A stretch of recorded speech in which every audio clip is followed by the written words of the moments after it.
melekat dengan ibadah saum. Saya bagi 5 yang melekat dengan ibadah saum. Seperti apa? Makan sahur. 2, mengakhirkan waktu sahur. 3, menyegerakan berbuka.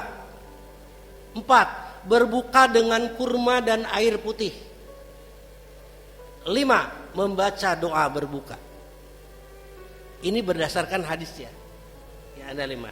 Nah, kemudian yang tidak melekat tapi sangat berhubungan, 1, ada 6. Qiyamul lail, salat tarawih ya. Memberi takjil, yang kedua, memberi takjil kepada orang yang saum. 3, memperbanyak sedekah.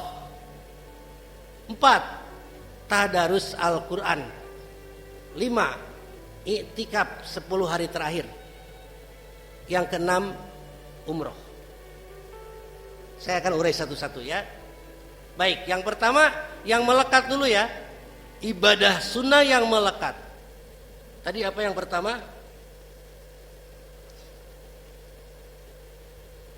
Sahkan makan sahur ya. Makan sahur.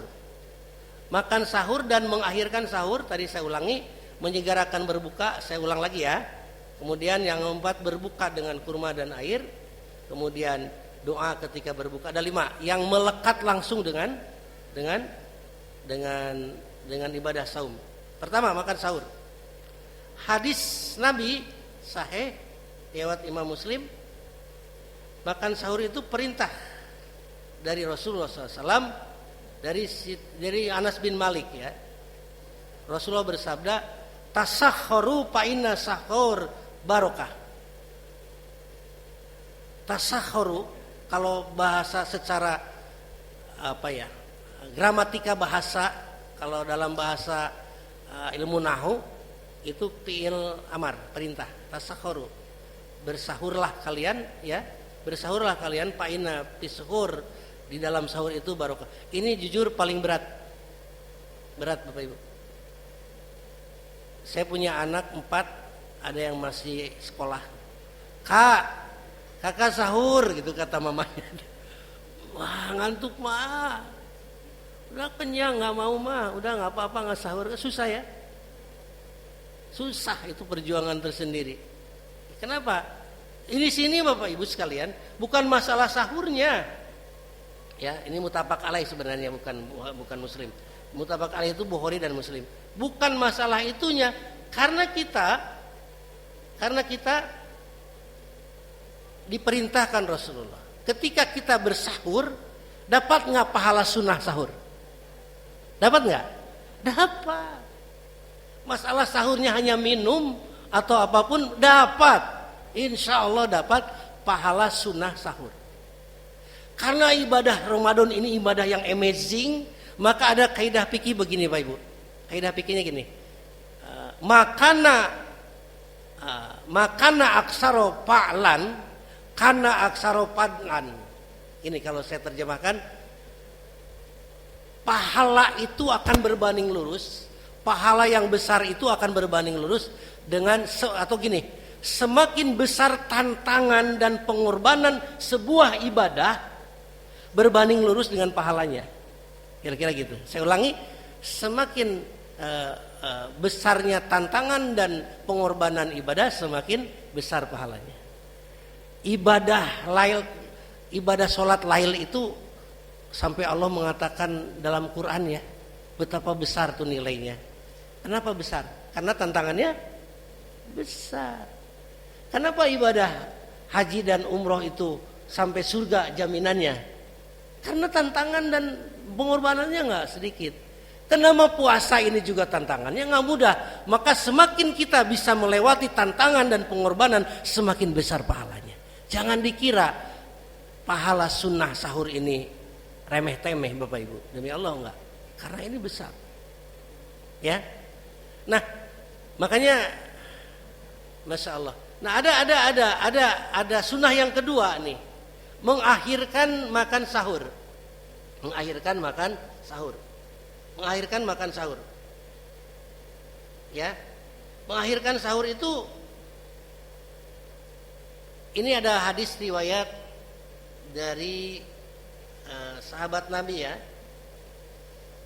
Jadi Rasulullah SAW ternyata Zaid bin Sabit ya, radhiyallahu an.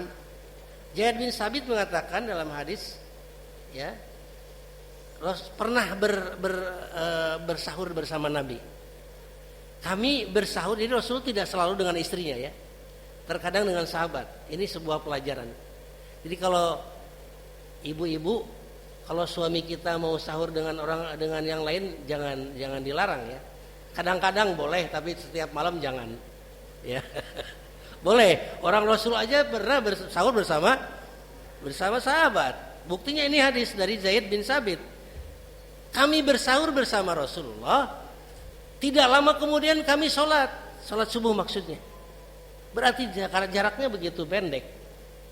Nah, para sahabat penasaran, berapa jarak antara sahur dan subuh? Kan ini informasi. Kalau begitu berapa jaraknya? Nah, Zaid menjawab, ini kurang lebih membaca 50 ayat Quran. Ngejawabnya dengan baca Quran ya kalau sahabat. Karena nggak jawab dengan menit. 50 ayat Quran itu saya praktekkan nih hadis ini. Baca Al-Baqarah dengan tempo murotal. Ya, murotal itu kayak tadi Muhammad Zami itu murotal tuh. Ya, dengan tahsin yang bagus. Ya, tentunya dapat 15 sampai 20 menit Bapak Ibu. Dapat 15 sampai 20 menit. Ya, tapi kalau saya pakai tempo bukan murotal tapi murotal sih tapi hadar itu lebih cepat.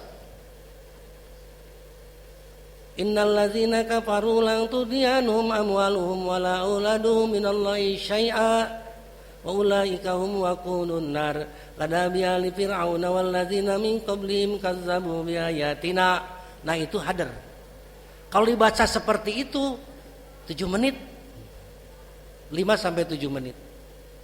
Ya. Tapi kan kita bukan nabi, bukan sahabat ya. Tapi intinya hadis ini mengatakan begitu dekatnya jarak antara sahur dengan subuh, mengakhirkan sahur. Nah, saya ingin tanya, kalau kita sahur jam 3 nih, karena subuh jam berapa subuh? Jam 4.45 ya katakanlah ya, hampir jam 5. Kalau kita sahur jam 3 dapat pahala enggak? Dapat. Oke.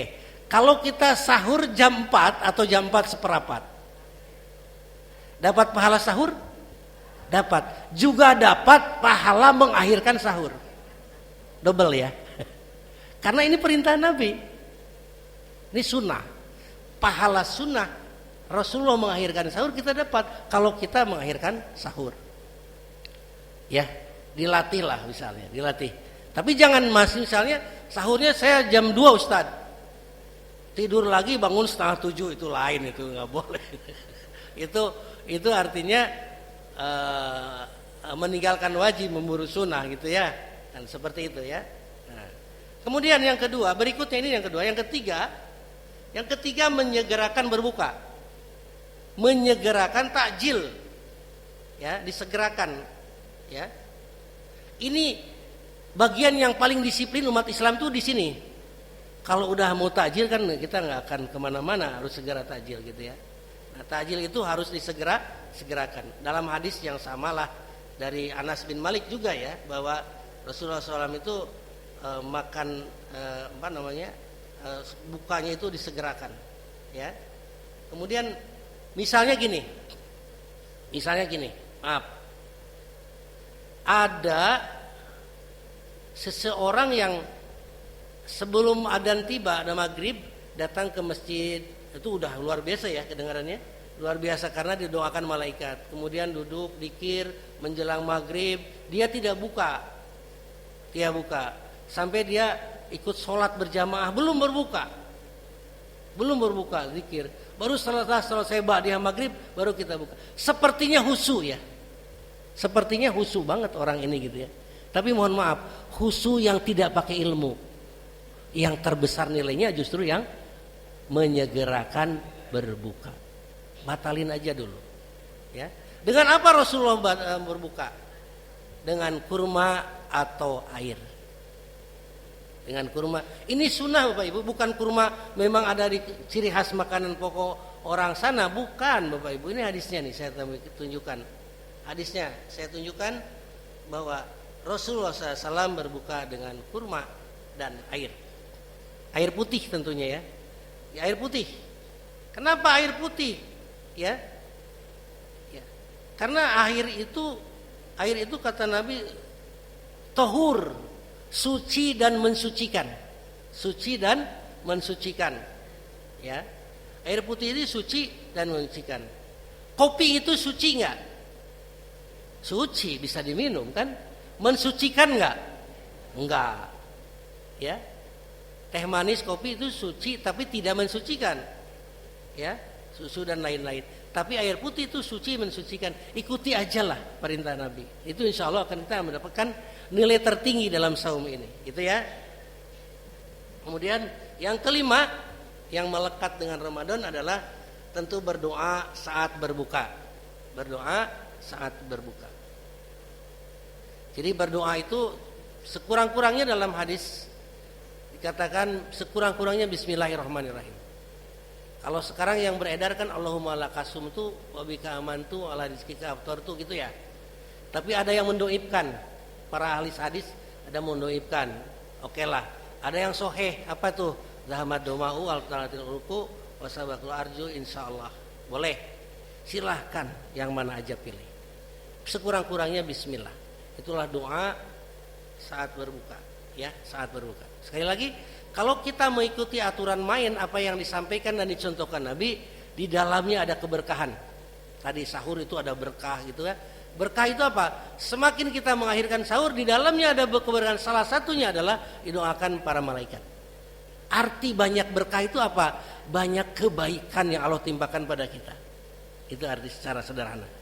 Ini yang melekat ya. Ini yang melekat. Sekarang yang tidak melekat. Yang tidak melekat itu apa? Yang tidak melekat itu ada tadi yang pertama qiyamul lail. Qiyamul lail itu tarawih. Ada dua hadis sahih, kalimatnya beda sedikit. Kalau tadi man soma Ramadan itu barang siapa yang saum itu kan siang hari. Kalau ada hadis man koma itu yang qiyamul lail, yang tarawih. Barang siapa yang sholat di malam bulan Ramadan, ya sama ujungnya. Gufirallah, ampunan. Jadi 1 kali 24 jam di bulan Ramadan itu setiap harinya kita mendapatkan ampunan yang melimpah. Ya, qiyamul Ramadan. Ya. Kemudian yang kedua memberikan takjil, memperbanyak sedekah, tadarus Al-Qur'an. Nah, saya mulai dari qiyamul lail. Qiyamul lail salat tarawih ya. Tadi saya bacakan hadisnya, man qoma ramadhana imanan wa ihtisaban ghufirallah maka ampunan Allah bagi orang-orang yang melaksanakan qiyam Ramadan atau bahasa kita sekarang adalah tarawih. Kemudian tilawah, tadarus. Ini ada hadis Bukhari begini Bapak Ibu, ini populer ya. Ternyata Jibril itu rutin datang tiap malam menemui Nabi. Hadisnya sahih Bukhari. Datang tiap malam selama bulan Ramadan kepada Nabi untuk apa? Untuk memurojaah, untuk tadarus Al-Quran bersama Nabi, untuk supervisi kalau bahasa kita sekarang, mensupervisi. Karena mentornya Rasulullah itu kan Jibril ya, itu datang tiap malam.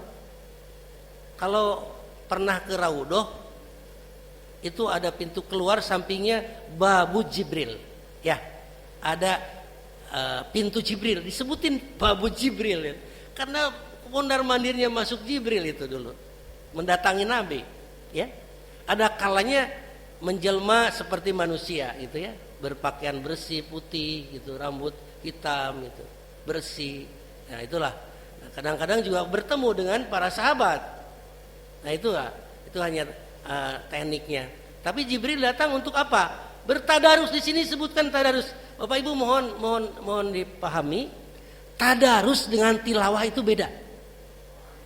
Tadarus dengan tilawah beda. Kalau tilawah kita baca Al-Quran sendirian. Tapi kalau tadarus itu seperti Rasulullah dengan Jibril, berinteraksi. Jadi kalau kita tadarus sebaiknya, kalau Ramadan kita akan lebih baik dari tahun lalu, baca Qur'annya tadarus, jangan tilawah. Gimana caranya dong? Hadirkan di antara kita, mungkin di antara satu keluarga itu ternyata suami saya lebih bagus tahsinnya. Oke, dengerin saya mau baca. A'udzu billahi minasyaitonir rajim. Bismillahirrahmanirrahim. Alif lam mim. Salah. Mimnya berdengung. Alif lam mim. Tuh, ada yang betulin ya. Ya. Itu akan bermakna nanti. Itu yang disebut tadarus. Artinya kita dibenarkan tahsinnya. Karena ketika tahsin itu salah akan mengubah makna yang kita baca. Harusnya kita dapat 1 huruf 10 kebaikan, tidak dapat, bahkan kita berdosa. Itu disebut tadarus. Rasulullah itu tadarus, bukan tilawah bersama. Kalau tilawahnya sendiri, ya boleh tilawah, tapi kalau dianggap tahsin kita sudah bagus. Tahsin kita sudah bagus, silakan tilawah. Tapi tidak cukup tilawah, akan lebih bagus lagi baca. Nih saya mau tilawah, sebaiknya ini saya mengusulkan ya, sebaiknya setelah tilawah kita lihat artinya. Karena Quran tidak hanya untuk dibaca, untuk dipahami, ditadaburi, ditasarufkan, diajarkan, gitu kan Quran itu.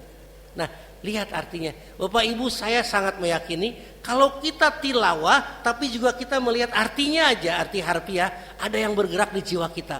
Ya Allah, bisa nangis kita baca itu. Ya Allah, ini yang saya baca itu kisah perjuangan Nabi Musa, luar biasa ini gitu. Bisa dipahami ya? Ya. Luar biasa. Kalau sudah tilawah dan baca baru bergeser ke tafsir, pemaknaan. Maka tahsin itu menjadi sesuatu yang mutlak, harus sebelum kita baca. Sebelum apapun kita tahsin dulu. Ya. Ya, insya Allah nanti kalau misalnya di rumah tidak ada yang tahsinnya bagus, boleh ngajak temen angkatan 75, kita tadarus yuk bareng gitu. Boleh, itu lebih baik.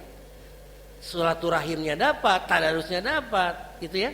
Masya Allah, ini yang harusnya dalam Ramadan ini ada sesuatu yang jauh lebih baik gitu ya. Alhamdulillah, saya dan istri saya tadarusnya sama anak saya malah.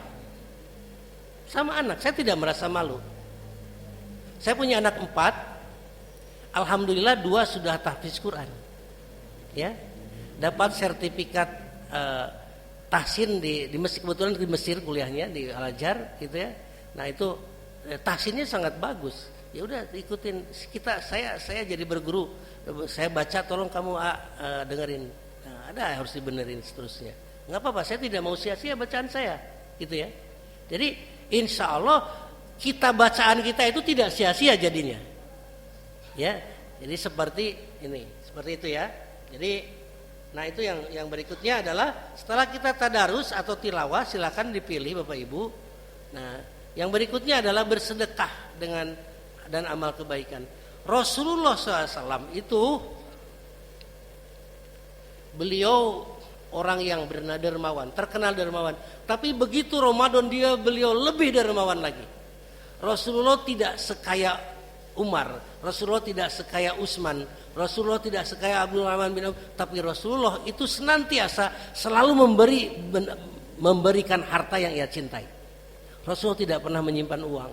Itu Rasulullah. Rasulullah akan bagikan kepada umatnya untuk berkembang, gitu ya. Nah, itulah Rasulullah. Kenapa? Karena Rasulullah paham betul bahwa sedekah ini amazing banget. Orang yang lupa sedekah, yang jarang sedekah dalam hidupnya, lihat di surat Al-Munafiqun, orang itu sedang sakaratul maut. Wa anfiqu mimma razaqnakum min qabli ayyatiya ahadakumul maut.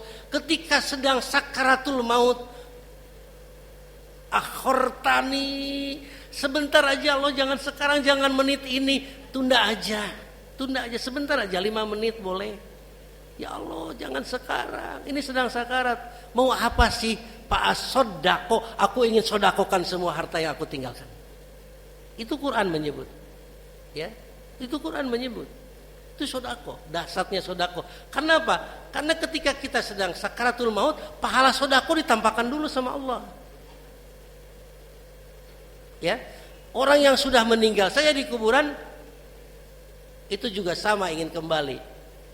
Dari mana kita tahu sodako itu ditampakkan? Ada sahabat Nabi, saya lupa namanya, terkenal sebenarnya. Setiap hari sholatnya selalu di depan, di pojok. Allahu Akbar, kok jadi lupa namanya. Ya, satu sekali waktu satu subuh Rasulullah tidak melihat kemana si Fulan. Tidak ada sahabat yang tahu kemana, di mana. Akhirnya setelah selesai zikir pagi, Rasulullah mengajak berapa sahabat, kita datang ke rumahnya. Tuh, tidak sholat satu kali didatangi ke rumahnya. Ternyata dalam hadis riwayat yang sahih, beliau datang tibanya di waktu sudah masuk duha. Jauh berarti ini. Ya kalau dari ini masjidnya, kira-kira duha itu jam berapa itu? 1,5 jam lebih dari subuh ya. 1,5 jam kita jalan mungkin udah ke Pondok Bambu lebih kali ya. Pondok Gede kali. Jauh berarti. Datanglah ke rumah si Fulan itu, ketuk pintu, ditanya, ternyata yang datang adalah istrinya. Saya istrinya ya Allah. Saya nama lupa namanya. Kemana suamimu tidak datang? Ya Rasulullah, suami saya semalam meninggal. Jadi absennya ke masjid itu karena meninggal. Meninggal, tapi ya Rasulullah sebentar saya ada yang ingin tanyakan. Alhamdulillah Rasulullah datang. Semalam ketika sakaratul maut, ketika suami saya sakaratul maut, dia berucap sesuatu yang saya khawatir ini adalah wasiat. Apa yang diucapkan? Dia hanya sedang mengatakan dalam sakaratul maut, seandainya lebih baik, seandainya lebih baik, seandainya lebih bagus. Itu aja yang diucap-ucap ya Rasulullah. Rasulullah terdiam karena lagi-lagi nunggu instruksi dari langit. Jibril datang memberitahu, ya Rasulullah, ketika dia sakaratul maut, dulu saat dia hidup, dia pernah berjalan di Madinah, karena dia orang Madinah. Di musim dingin itu seperti sekarang ya. Sekarang udah mau habis. Kalau dingin di Madinah walaupun 7 derajat bisa kayak apa? Lebih dingin dari 1 derajat di negara 4 musim. Biasanya orang Madinah tuh kalau musim dingin, kalau kita kan pakai jaket ya. Kalau di sana enggak, dipakai jubah ya, gamis, tapi berlapis-lapis. Ada 4 lapis, bahkan 5 lapis. Hebatnya lagi orang sana, kalau musim dingin yang berlapis-lapis itu yang paling bagus yang di dalam, yang pertama. Kalau kita kebalik ya. Yang di luar lah orang kita tampilan, yang paling bagus di dalam. Dan si suami ini, si orang ini berjalan menuju masjid, bertemu orang yang sedang kedinginan, menggigil, bisa dibayangkan. Dingin luar biasa di Madinah itu kalau musim dingin. Seperti sekarang nih, Januari, Februari. Nah, lalu suamimu memberikan ini bajunya, dibuka paling luar. Berarti bukan paling bagus ya. Diberikan orang itu karena dia memakai 1 lembar. Diberikan. Nah, pahalanya Allah tampakkan ketika sakaratul maut. Dia menyesal, kenapa enggak yang lebih baik? Dia menyesal. Yang sodako aja menyesal gitu loh. Apalagi yang tidak sodako. Yang tidak sodako menyesalnya jangan sekarang tapi kembalikan. Itu Quran menyebutkan. Makanya mari sodako, Ramadan adalah waktu saatnya kita bersodako. Ya, insyaallah. Silakan Bapak Ibu sudah paham kemana arahnya dan yang lebih tepat ya. Nah kemudian ketika kita yang berempat memberikan buka kepada orang yang sedang bersaum, ini copy paste ya. Saat kata Nabi, barang siapa yang memberi buka kepada orang yang sedang saum, maka pahalanya adalah dia akan mendapatkan pahala saum tanpa mengurangi pahala mereka sedikit pun. Copy paste. Kalau kita copy paste haji nih Pak, maaf ya, atau umroh, ada istilah badal ya. Ada badal ya. Kita membadalkan orang tua. Misalnya jangan nggak bayar orang, kita mau membadalkan orang tua haji. Kitanya berhaji, mengikuti aturan main dari mulai niat di mikot, pakai ihram seterusnya sampai berakhir haji wada, berproses itu kurang lebih 6 hari. Nah, hajinya dilaksanakan penuh baru kita copy paste pahala haji kita diberikan kepada orang tua. Tapi kalau Ramadan bayangkan kita tidak perlu saum ulang, tapi cukup memberikan takjil, makanan yang mungkin maaf ya itu masih level receh sebenarnya. Tapi kita mendapatkan pahala sejumlah, pahala puasanya kita dapatkan. Silakan akar berbanding lurus dengan berapa banyak yang akan kita beri takjil. Gitu ya. Masya Allah. Makanya di masjid tertentu sampai ribuan gitu ya, ribuan, Masya Allah, berlomba-lomba fastabiqul khairat. Di Masjid Nabawi, jangankan bulan puasa, bulan biasa aja, Senin Kamis itu udah berderet, berebut itu orang memberikan takjil, karena mereka tahu, apalagi Ramadan penuh tuh sapnya, penuh, bahkan para pegawainya itu udah nandain, Mas, kalau bahasa kita, Mas nanti di sini bukanya, jangan kemana-mana, di sini gitu, sampai begitunya, karena mereka ingin merebut pahala saum kita. Ya, makanya mari kita biasakan sisihkan rezeki kita untuk memberi buka orang-orang yang sedang saum, itu ya. Yang berikutnya adalah itikaf di akhir Ramadan. Tadi saya di awal katakan itikaf itu ada berbagai pendapat ulama ya, tapi kita cari beberapa ulama yang juga sebetulnya boleh itikaf walaupun 1 jam gitu. Kita niat insya Allah ke masjid ya, niat untuk itikaf, silakan di 10 malam terakhir, minimal di 10 malam terakhir kita pernah beritikaf. Masjid Darul Irfan tahun lalu saya buka itikaf, ada juga beberapa alumni yang udah pesan waktu malam ini nanti alumni tahun segini, insya Allah silakan ya, minimal kita itikaf di 10 malam terakhir ya. Kemudian yang berikutnya adalah kalau kita punya rezeki, saya menyarankan ini ibadah umroh. Karena apa?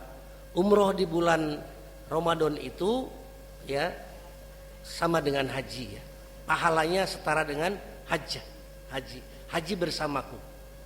Kenapa? Karena memang sebanding dengan tantangannya.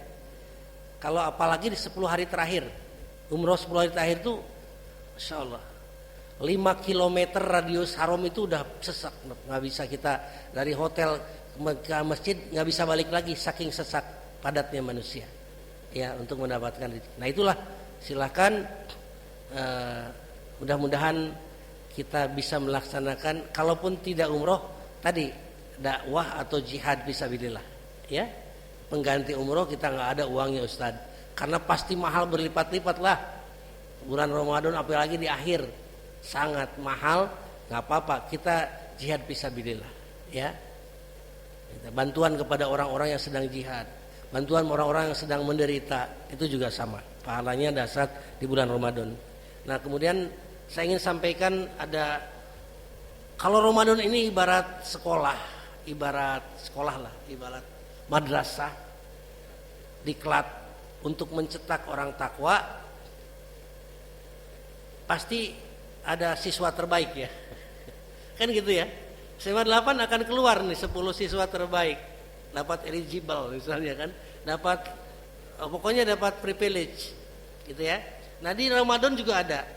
Ini ada hadis yang menjadi perwakilan kita sebenarnya. Sahabat bertanya gini, ya Rasulullah, ya Rasulullah, siapakah ayyusoimin a'zamu ajron, siapakah orang-orang yang berpuasa Ramadan yang paling besar pahalanya, rapotnya tertinggi nih, papan atas. Ternyata Rasulullah menjawab, aksaruhum lillahi tabarakallahu wa ta'ala zikron, orang yang selama Ramadan connecting dengan Allahnya itu maksimum. Connecting dengan Allah itu apa? Yang lebih mengingat Allahnya lebih banyak. Dalam bahasa lain, lebih banyak zikirnya. Dan sebaik-baik zikir tadi yaqra'ul Quran, bisa dengan Quran. Karena kalau kita ikuti semua instrumen Ramadan tadi yang saya sebut, kita full zikir sebenarnya. Kita full zikir sebenarnya. Coba contoh deh. Bangun, mau sahur. Bangun, kita dipandu begitu bangun aja kita disuruh sama Rasulullah SAW, la ilaha illa anta, nah, atau la ilaha illallah wahdahu la syarikalah, Lahul mulku wa lahul hamdu wa ala kulli syai'in qadir. Subhanallah walhamdulillah wala ilaha illallah wallahu akbar la haula wala quwata illa billah. Itu kan sering kita dengar ya. Hadisnya sahih, maka dijamin itu ampunan. Bangun aja udah diampuni. Biasanya begitu bangun Bapak Ibu kemana? Ke toilet ya. Masuk toilet aja kita sudah berzikir lagi. Allahumma ini ala dzikrika, Allahumma ini a'udzubika.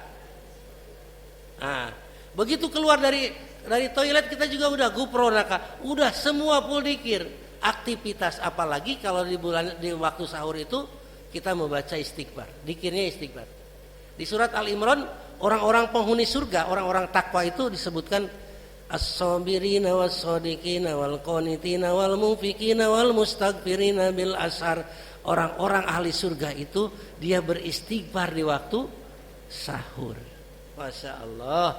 Insya Allah dengan demikian kita ini goal kita ya, visi utama Ramadan itu Allah menyebutkan la'allakum tattaqun, agar kita jadi takwa, agar kita lebih takwa. Lebih takwa. Apa jaminan takwa? Wa may yattaqillaha yukaffar. Ya. Wa may yattaqillah, barang siapa yang bertakwa kepada Allah dipastikan Allah menjamin yukaffar anhu sayyiati, dijamin dosa kita akan diampuni. Tanpa istighfar aja kita dijamin kalau kita takwa. Berikutnya, orang takwa menjadi jaminan semua problematika hidup, semua kita punya problem pasti. Entah itu urusan keluarga, urusan bisnis, urusan apapun pasti punya masalah, akan dibukakan. Wa may yattaqillaha yaj'al lahu makhraja, diberikan jalan keluar, Allah mudahkan. Allah yang tidak perlu kita datang ke konsultan. Kalau orang takwa dijamin Allah yang akan memberikan jalan keluar setiap kesulitan hidup kita. Tidak cukup wa may yattaqillaha yaj'al lahu min amrihi yusra, sudah dimudahkan jalan keluar, dimudahkan. Ini jaminan Allah. Ya. Dan orang takwa itu dipastikan Allah stempel menjadi orang paling mulia. Inna akramakum indallahi atqakum.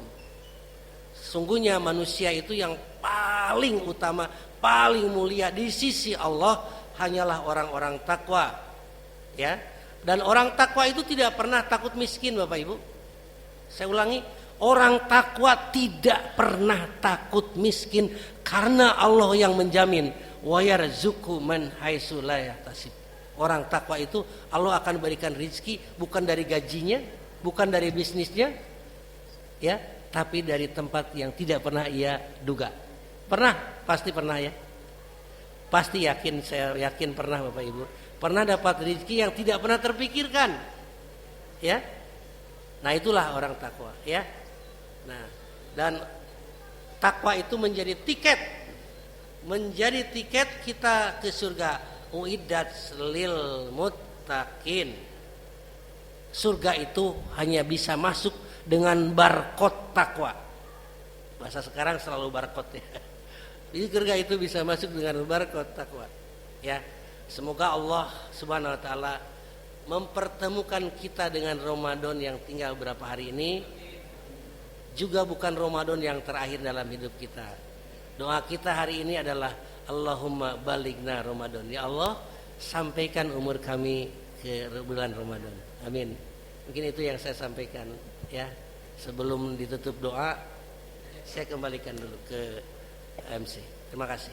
Ya, terima kasih Pak Ustadz. Demikianlah kajian telah disampaikan oleh Bapak Ustadz, begitu menarik dan istimewa sekali. Mudah-mudahan apa yang sudah disampaikan bisa menambah pengetahuan kita, bisa menambah iman kita, dan menjadikan kita menjadi manusia yang lebih takwa. Amin. Selanjutnya dipersilahkan pada sahabat-sahabat Ikhlasman yang ingin bertanya. Kita mulai dengan ini dulu. Diberikan 3 kesempatan untuk bertanya, silakan. Yang mau bertanya, monggo. Ada barangkali? Dosen Budi, ada yang bertanyakan?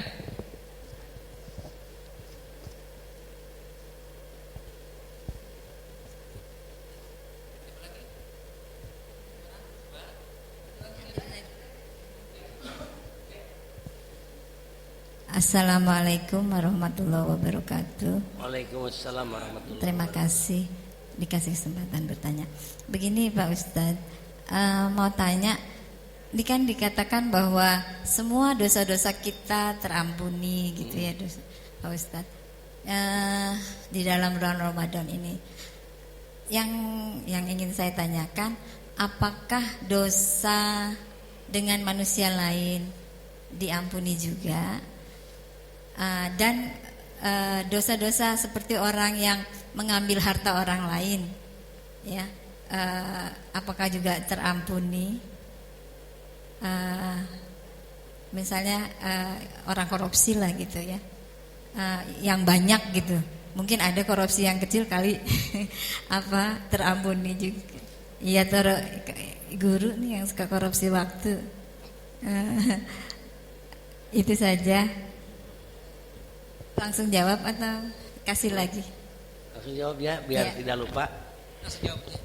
Ini para ulama sepakat, gufirullah yang dimaksud itu pertama dosa terhadap Allah ya, dosa kepada Allah, durhaka pada Allah, Allah akan ampuni. Itu pun dosa yang dimaksud dosa-dosa kecil, dosa ringan, tidak termasuk dosa besar. Dosa besar itu apa? Membunuh, kemudian berzina dan lain-lain. Dosa-dosa besar itu khusus dia dengan taubat ya, ampunannya lewat taubat. Kalau ini yang dimaksud ampunan itu adalah dosa-dosa kecil. Nah itu. Nah dosa itu ada dua. Kan ciri orang takwa di surat Al-Imran itu, alladzina idza fa'alu fahisatan aw dzalamu anfusahum zakarullah. Orang takwa itu bukan berarti tidak pernah punya dosa. Orang takwa itu ada dosa, kalau dia dosanya karena zalim pada diri sendiri, tadi yang diampuni Allah, zakarullah, segera ingat Allah, fastaghfaru, minta ampun pada Allah, Allah pasti ampuni sebanyak apapun dosanya. Tapi kalau pahisah itu dosa sosial. Dosa sosial itu dosa yang berhubungan dengan manusia. Itu tidak bisa langsung istighfar. Tidak cukup istighfar, tidak cukup sholat malam, tidak cukup umroh, tidak cukup itu. Minta karena dosa sosial itu baru diampuni bila kita minta maaf kepada yang didolimi. Gitu ya, minta maaf yang didolimi. Makanya ada hadis itu hadis terkenal ya, hadis Muslim. Orang-orang bangkrut itu apa? Di akhirat orang yang harusnya masuk surga harusnya. Nah, tapi awal ditimbang udah kebaikannya lebih tinggi. Ternyata urusan sosialnya, dosa sosialnya belum selesai. Didatangkan oleh Allah orang-orang yang pernah dimarahi atau maaf ya, belum minta maaf lah ke orang itu. Datang orang yang didolimi, dibayar dengan apa? Dibayar dengan pahala tadi, pahala saumnya dikasih, pahala terus sampai akhirnya habis dalam riwayat itu. Nah kemudian masih datang lagi orang yang di dunia belum selesai urusannya, habis pahala untuk membayar. Allah dengan caranya diambillah dosa orang yang mengadu ini diberikan kepada orang yang tadi. Akhirnya harusnya masuk surga jadi masuk neraka. Itu orang zalim, itu diceritakan dalam hadis Muslim. Makanya hati-hati, dosa sosial itu dahsyat, sangat dahsyat. Ya, maaf, harus selesaikan gitu ya. Enggak bisa ya Allah di depan Ka'bah saya kemarin korupsi, Allah minta ampun. Enggak bisa, harus kembalikan. Ya, minta maaf. Nanti kalau kita dolim pada 280 juta orang, ya nanti 208 didatangkan oleh Allah. Allah yang mendatangkan dengan caranya di hari hisab. Gitu ya. Jadi tolong kalau ada yang pernah tersakiti, terdolimi, harus clear dulu di dunia. Harus clear dulu. Yang utang piutang juga harus clear dulu, dibayarkan. Ya makanya Rasulullah ketika ada yang meninggal, yang pertanyaan pertama, orang ini masih punya utang enggak? Ada ya Rasul, ada yang mau menanggung nggak, gitu kan? Itu sampai begitunya. Itu kan urusan sosial manusia, harus kelar, jangan diselesaikan di akhirat. Itu Ibu, cukup. Terima kasih atas waktunya. Ada 2 pertanyaan Pak Ustadz. Yang pertama, saya pernah mendengar doa untuk berbuka puasa itu diucapkan sebelum minum air putih dan kurma. Ada yang berpendapat bahwa minum dulu baru berdoa. Jadi yang bagaimana Pak Ustadz? tidak masalah mau qobla atau ba'da. Yang penting doanya dibaca. Yang penting dibaca doanya. Ya artinya mau qobla kita minum atau setelah kita minum nggak masalah. Mana yang sempurna? Dua-duanya. Karena dua-duanya juga punya keterangan. Sepanjang ini bisa dipertanggungjawabkan secara ilmu. Secara ilmu itu kan ada literasi lah ya. Ada itu kita bisa pertanggungjawabkan. Ya, silakan. Yang kedua Pak Ustadz, bagaimana kalau kita tadarus dengan melalui YouTube, Ustadz gitu. Misalnya gimana Bu? Kita membaca Al-Quran, panduannya kita YouTube gitu. Boleh aja, itu kan media. Itu boleh media, itu media ya. Sepanjang itu akan membuat kita lebih baik bacaan gitu ya Bu. Itu prinsipnya sepanjang kita akan lebih baik bacaan. Toh di YouTube itu kan bacaan orang, bukan mesin yang membaca kan, bukan mesin tapi orang yang direkam kan gitu ya. Nggak apa-apa sepanjang sekali lagi prinsip dasarnya bacaan kita akan lebih baik, tahsin kita akan lebih baik. Itu karena di Ramadan itu saya tetap menyarankan kita jangan orientasi kepada berapa juz sih gitu ya. Enggak, kita orientasinya kepada quality. Nah, Ramadan ini saya ternyata lebih bagus bacaan saya, tahsinnya bukan lagunya ya, tahsinnya. Ya. Boleh. Baik, terima kasih Pak Ustadz. Saya hanya menanyakan bagaimana cara membayar fidyah dengan baik.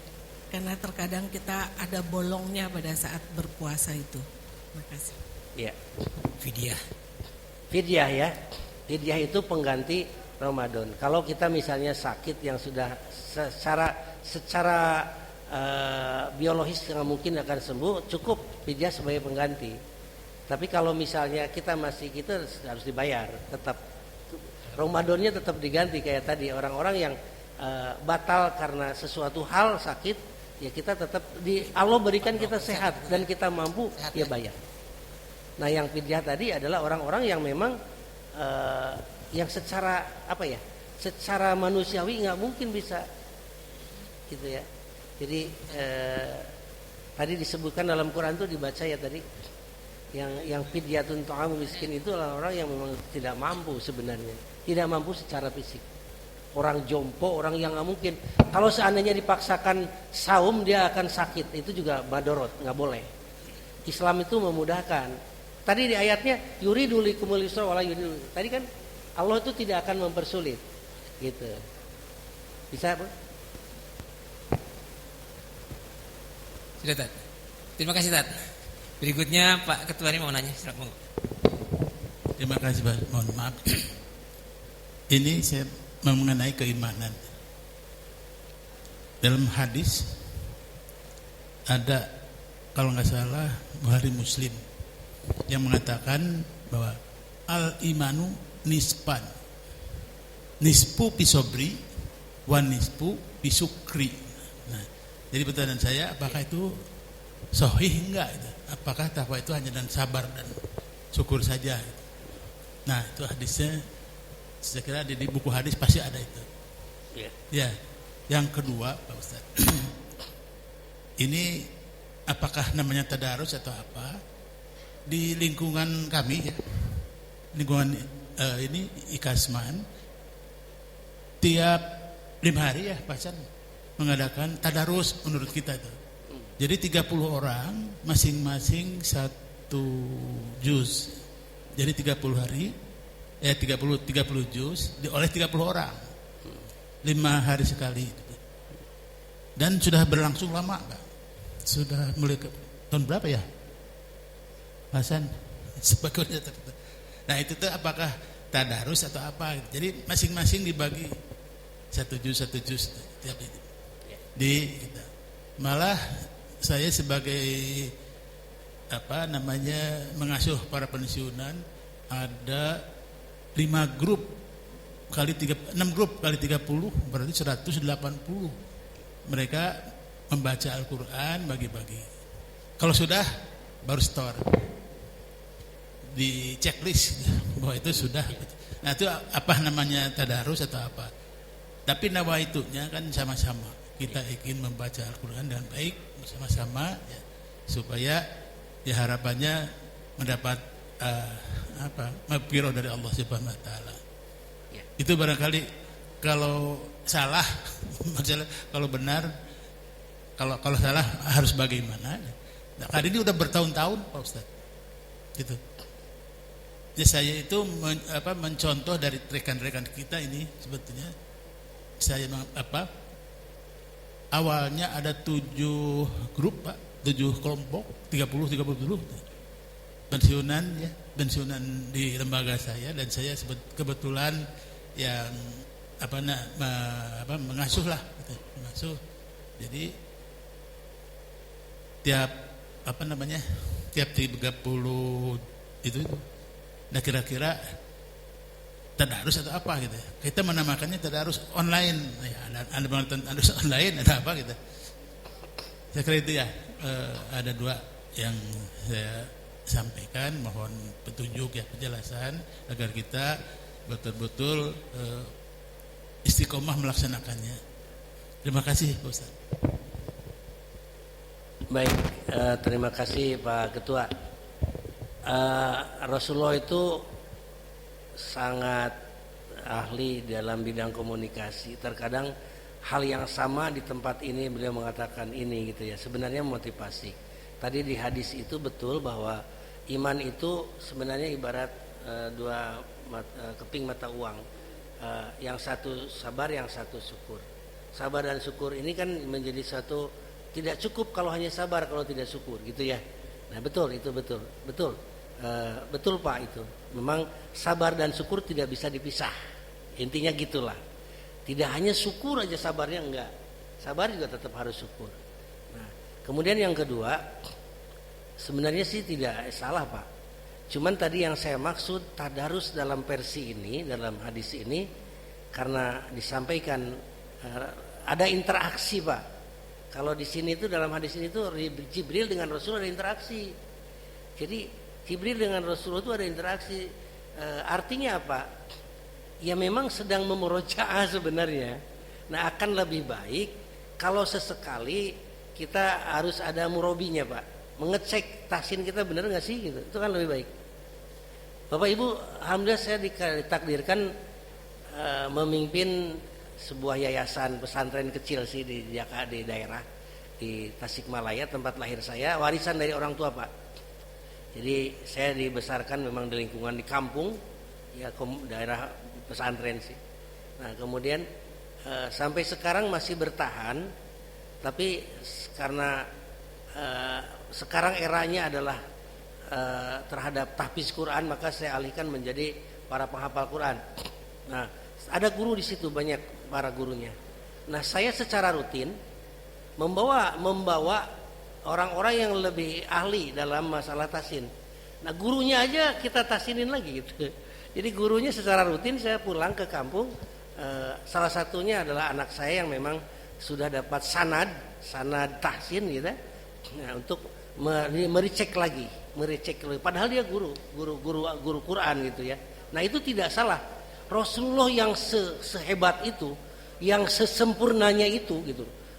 Rasul itu yang sehebat dan sempurna itu tetap dimurojaah oleh Jibril gitu loh Pak. Kita yang bukan siapa-siapa tetap kita harus kontrol agar bacaan kita lebih baik, minimal bacaan kita lebih baik. Kalau tadi mungkin tanpa ada yang interaksi berarti namanya tilawah Pak. Ya istilahnya aja. Kalau tilawah kan kita membaca sendiri tanpa ada interaksi. Nah itu nggak apa-apa gitu. Akan lebih baik nanti grade-nya dinaikin. Sewaktu-waktu kita ada yang murebi yang akan melihat, mendengar apa yang kita baca sudah benar apa belum. Itu aja sih Pak, insyaallah. Itu bagus sekali karena budaya itu memang harus diteruskan. Ya, terima kasih sekali Pak Ustadz. Baiklah, karena waktu yang terus semakin siang, kita lanjutkan dengan ayat berikutnya, pembacaan doa. Kita mohonkan mendoakan teman-teman kita yang telah mendahului kita menghadap Allah Subhanahu wa taala. Untuk itu kepada Pak Ustadz dimohon kesediaannya untuk memimpin doa penutup ini. Kepada Pak Ustadz dipersilakan. Ya.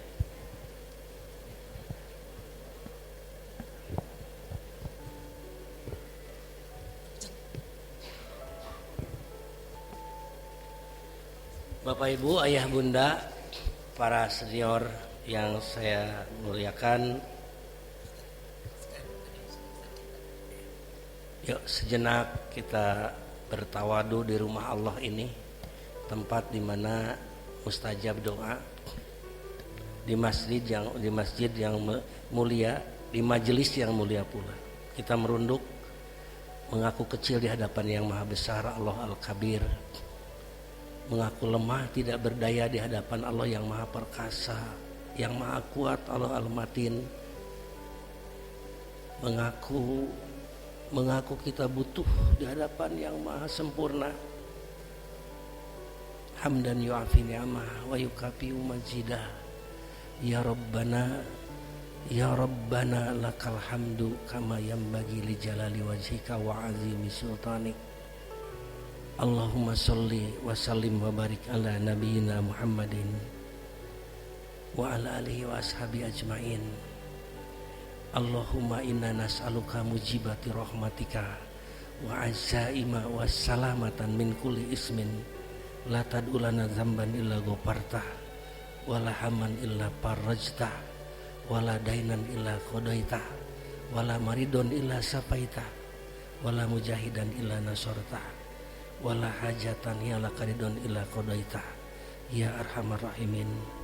Duhai Allah, syukur dan puji tidak pernah kami hentikan, kami panjatkan padamu, sebagaimana karunia dan nikmat-Mu tetap melimpah, tak pernah habisnya selama ini pada kami. Kami tahu syukur kami tak pernah sebanding dengan nikmat-Mu, tapi kami mohon ya Allah, jadikan kami yang hadir di sini, teman-teman kami yang tidak bisa hadir datang ke sini adalah orang-orang yang tidak hanya pandai berterima kasih padamu, tapi menjadi ahli syukur ya Allah, agar nikmat-Mu tetap mengalir pada kami, seperti yang Engkau janjikan, la in syakartum la azidannakum wa la in kafartum inna azabi lasyadid. Duhai Allah, kami keluarga besar Ikasman 75 berkumpul di rumah-Mu, di depan pintu samudra ampunan-Mu, bersimpuh sujud dalam kehusuan, dalam keikhlasan di atas hamparan kebesaran-Mu ya Allah. Sungguh Engkau Maha mengetahui, sesungguhnya hati-hati kami sudah terhimpun dalam cinta padamu ya Allah, telah bersatu dalam tali ukhuwah, telah berpadu dalam kesahduan untuk memohon ridho dan ampunan-Mu pada silaturahim pagi ini di rumah-Mu ini. Ampunkan segala dosa dan kesalahan kami ya Allah dengan kemuliaan-Mu, kesalahan dan dosa kami yang merusak karunia-Mu ya Allah. Bulan Ramadan sudah di depan kami, menyapa kami. Kami mohon ya Allah, mudahkan kami ya Allah untuk bisa berjuang dengan maksimal, untuk melaksanakan syam, untuk mendirikan qiyam dan segala bentuk instrumen dalam Ramadan ini.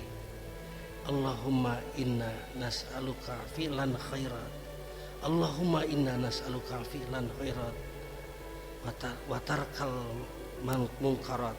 Ya Allah, mudahkan kami di setiap kami agar bisa menikmati lembar demi lembar firman-Mu, demi mengisi kegersangan jiwa-jiwa kami. Mudahkan kami ya Rabbana di setiap hari mampu menyisihkan sebagian harta dunia yang sangat kami cintai, karena sungguh kami mendamba rahmat dan barokah dari-Mu.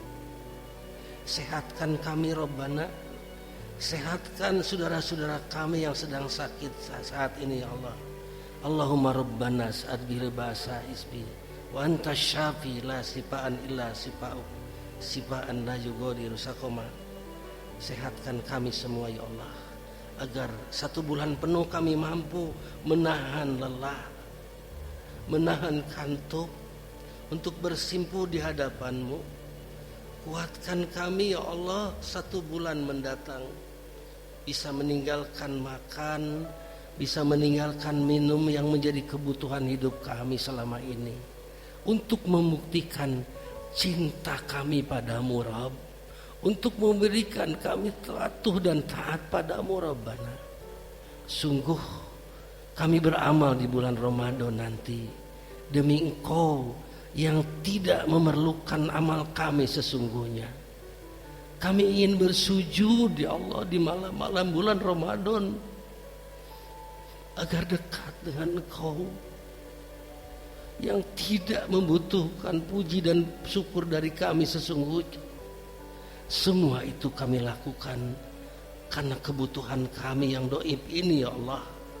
Sempurnakan sedekah kami nanti, rakaat-rakaat kami, sujud-sujud kami yang tidak satu pun sesungguhnya engkau perlukan dari kami Rabb.